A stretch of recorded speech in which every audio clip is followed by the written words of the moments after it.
Olá, tudo bem? Meu nome é Marcelo Teles e neste vídeo a gente vai fazer um código em Java que vai fazer leitura de arquivos JSON, vai criar objetos e, por fim, ordenar estes objetos. Vamos ao código então. Como esse nosso projeto vai trabalhar com leitura de arquivos JSON, a primeira coisa que a gente vai fazer é declarar esta dependência no nosso projeto.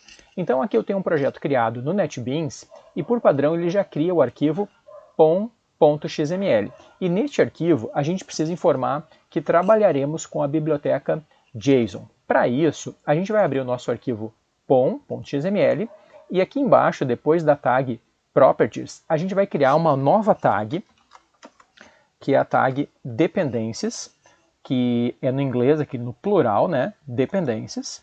E a gente vai finalizar a tag aqui.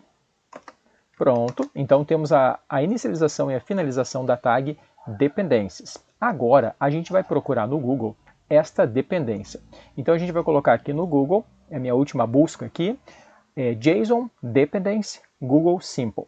A gente vai fazer essa busca aqui no Google e ele vai levar a gente para o repositório Maven, que é o segundo link aqui. A gente vai entrar neste link aqui, e aí ele informa para a gente que existem duas bibliotecas para trabalhar com JSON. No caso, tem a 1.1 e a 1.1.1. Não se trata da mesma coisa, tá? O código que eu vou usar hoje precisa desta versão aqui, ó, 1.1.1. Então a gente clica nela, e ele vai mostrar para a gente qual é a tag que a gente deve adicionar no nosso arquivo pom.xml. Então eu copiei tudo isso e eu vou colocar lá na tag que a gente criou, na tag Dependencies, vou colar aquilo que eu copiei lá do repositório Maven. Pronto, estamos agora com a nossa dependência declarada no nosso arquivo pom. Agora, aqui no nosso projeto, você vai ver que ele vai fazer o download desta biblioteca para trabalhar com arquivos JSON. Para isso, basta clicar com o botão direito aqui em Dependencies e escolher a opção Download Declared Dependencies. Pode clicar aqui. Ele vai baixar, vai fazer download de algumas bibliotecas e vai deixar na pasta Dependencies. Antes de eu salvar, ele não vai fazer, né? Então eu preciso colocar a tag dependência aqui e preciso salvar. Agora sim, agora ele já automaticamente já fez o download ali, porque eu salvei, né? Se eu não salvo, ele não faz o download. E agora eu posso lá na nossa classe principal e colocar os imports que são necessários. Vamos lá aos imports então. O primeiro import é para trabalhar com o ArrayList. Pronto. Aqui o segundo import é para fazer o tratamento do arquivo JSON, podemos fazer ele também. O terceiro import é para trabalhar com leitura de arquivo. No caso eu coloquei aqui um input stream, porque eu vou trabalhar com um arquivo que tem acento, tá? Algumas palavras dentro do arquivo vão vir acentuadas, então aqui eu coloquei um input stream, certo?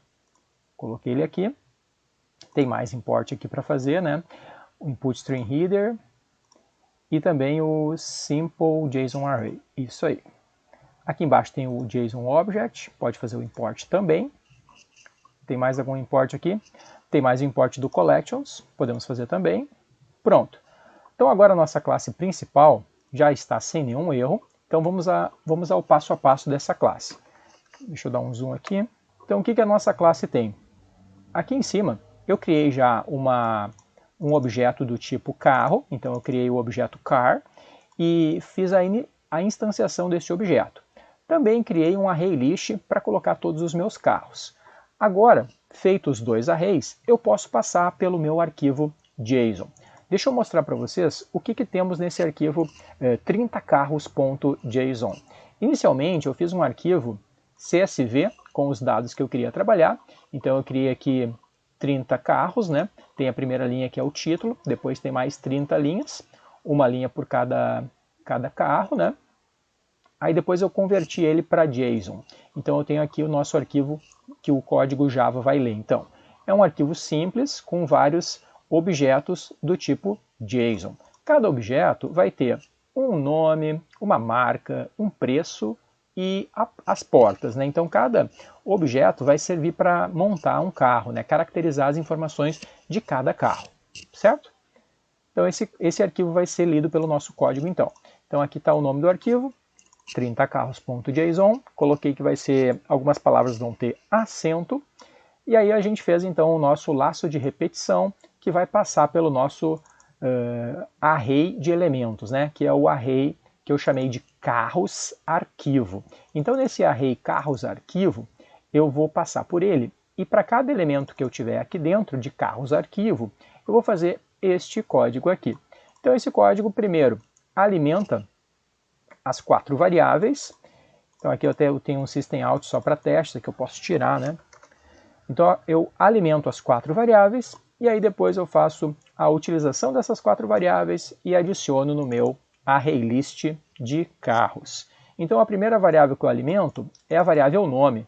Perceba que eu coloquei aqui um ponto toString no final, porque alguns nomes de carros eram apenas números, como por exemplo o 208, o 2008 e o 3008. Então eu coloquei aqui um ponto toString para converter para texto mesmo. E aí eu criei a variável marca, peguei a marca, criei a variável preço. O preço eu fiz a conversão para double, primeiro convertendo aquele texto lá para string e retirando as vírgulas, né? E colocando nada no lugar das vírgulas. E aí depois fiz uma coisa bem parecida para os inteiros, que tinham a quantidade de portas. Então converti para string e depois fiz um parse int para inteiro. Alimentadas as 4 variáveis, bastou agora eu utilizar essas 4 variáveis. Antes disso eu instanciei o objeto carro novamente, né? A minha variável, meu objeto car, fiz um new nele para limpar o que eu tinha do outro carro. E aí eu setei o nome, a marca, o preço e as portas e adicionei esse carro que foi instanciado e alimentado aqui dentro do meu array carros. Então, passando por todos os objetos do meu carros arquivo, eu consegui criar o meu ArrayList carros. E aí depois foi simplesmente fazer a ordenação, aqui no caso eu fiz a ordenação por preço, e aí depois eu fiz ele ficar ao contrário. Coloquei o mais barato no começo, acho que é isso, o mais barato no começo, e depois imprimi. Vamos rodar aqui para visualizar. Deixa eu fazer a impressão antes de ordenar e depois de ordenar, só para a gente visualizar. Então eu vou fazer, na verdade eu vou fazer a impressão 3 vezes. Eu vou imprimir originalmente, depois eu vou imprimir ordenado, depois ordenado inverso. Então eu vou colocar aqui original, depois de imprimir no formato original, eu vou imprimir ordenado, e depois ordenado de forma inversa. Aqui então vou chamar de ordenado, e aqui vou chamar de reverso, como o próprio nome está aqui, né? Então o que eu fiz? Primeiro eu criei meu comparador por preço, só que eu ainda não usei ele, né? Então deixa eu tirar isso daqui, aqui. Agora sim, agora está mais correto. Então eu imprimi no formato original, aí eu criei meu comparador por preço, ordenei os carros por preço, imprimi ordenado por preço, depois eu fiz a reversão, eu inverti o array, fiz ele ficar da forma inversa, e aí imprimi novamente. Vamos testar. Pronto. Deixa eu aumentar um pouquinho aqui. Então ele imprimiu 3 vezes, né? O formato original, então ele colocou lá do jeito que estava no arquivo mesmo, né? O primeiro é o Gol, só para nós conferir aqui. O primeiro é o Gol, Volkswagen, 40 mil, 4 portas. É o Gol, Volkswagen, 40 mil, 4 portas. Eu imprimi 2 vezes aqui, porque aqui eu queria formatar o preço no nosso padrão, né? Que é o ponto que separa o milhar e a vírgula que separa os centavos. E aí ele imprimiu, então, no formato original. Aí depois eu fiz a ordenação, e ele colocou por ordem de preço crescente, que é o padrão, né? Então 40 mil, que é o mais barato, depois 41, 42, e por fim o mais caro, 350 mil. E aí depois eu fiz o reverso, então eu imprimi o mais caro primeiro, e por fim o mais barato, certo? Então a gente conseguiu fazer neste código aqui a leitura de um arquivo JSON, a ordenação dos elementos e a impressão desses elementos na tela. Espero que esse vídeo ajude você a codificar na linguagem Java, utilizando arquivos JSON, criação de objetos e ordenação de objetos num ArrayList. Muito obrigado por assistir esse vídeo, até o próximo!